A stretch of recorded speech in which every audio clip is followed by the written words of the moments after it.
Welcome back. Now we're going to tackle a question that many people ask, whether they're lifelong Christians, skeptics, or simply curious. Can we really know anything about Jesus historically? And the short answer is yes. But it's important to understand how historians answer that question. Historians don't ask, can I prove every miracle? History isn't equipped to answer that. Instead, historians ask questions like, did this person exist? What evidence do we have? What did this person teach? What kind of movement did they begin? Why did people follow them? Why did they die? And those are historical questions.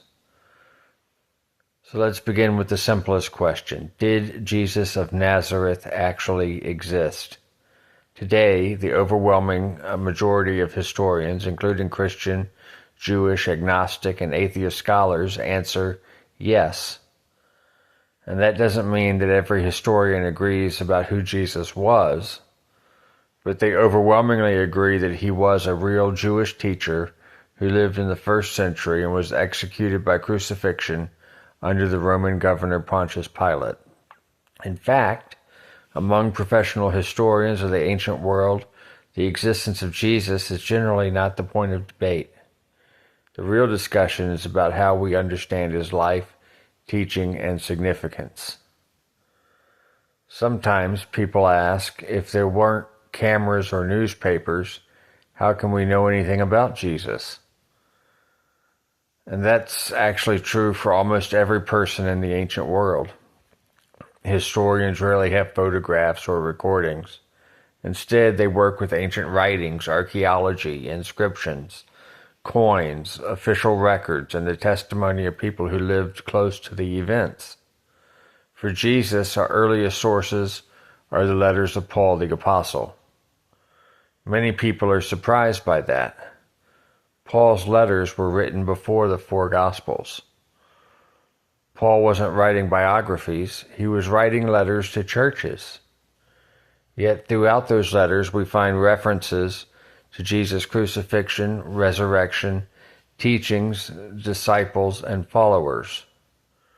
Then come the four Gospels, and each tells the story of Jesus from a slightly different perspective. When historians compare those accounts carefully, they can often identify traditions that go back to the earliest Christian communities. And here's something many Christians never hear in church. Jesus is mentioned outside the New Testament as well. For example, the first century Jewish historian Flavius Josephus refers to Jesus in his historical writings. Later, the Roman historian Tacitus mentions that Jesus was executed during the reign of the Emperor Tiberius under Pontius Pilate. These writers weren't Christians. They weren't trying to persuade anyone to believe in Jesus. They were simply mentioning him as part of history. And that's one reason historians are confident that Jesus was a real historical figure. While scholars continue debating many details, there are several things that most historians agree are highly probable. Jesus was born into a Jewish family. He grew up in Galilee. He was baptized by John the Baptist. He became known as a teacher and healer. He gathered disciples. He proclaimed the coming kingdom of God. He challenged certain religious and political assumptions of his day. He traveled primarily through Galilee and Judea. He entered Jerusalem during the Passover. He was crucified by Roman authorities.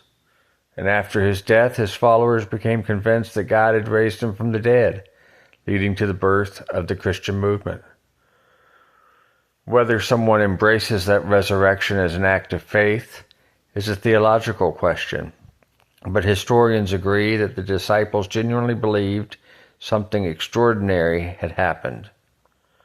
Without that conviction, it's difficult to explain why Christianity spread so rapidly despite intense persecution.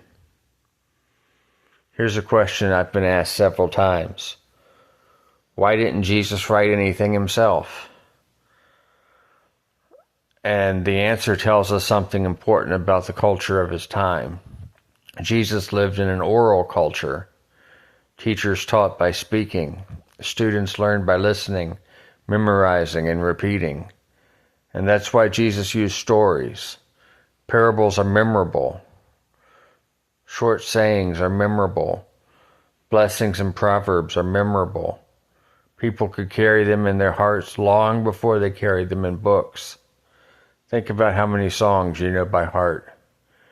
You probably learned them by hearing them over and over. The disciples learned from Jesus in much the same way. They walked with him. They listened to him. They watched him. They remembered him.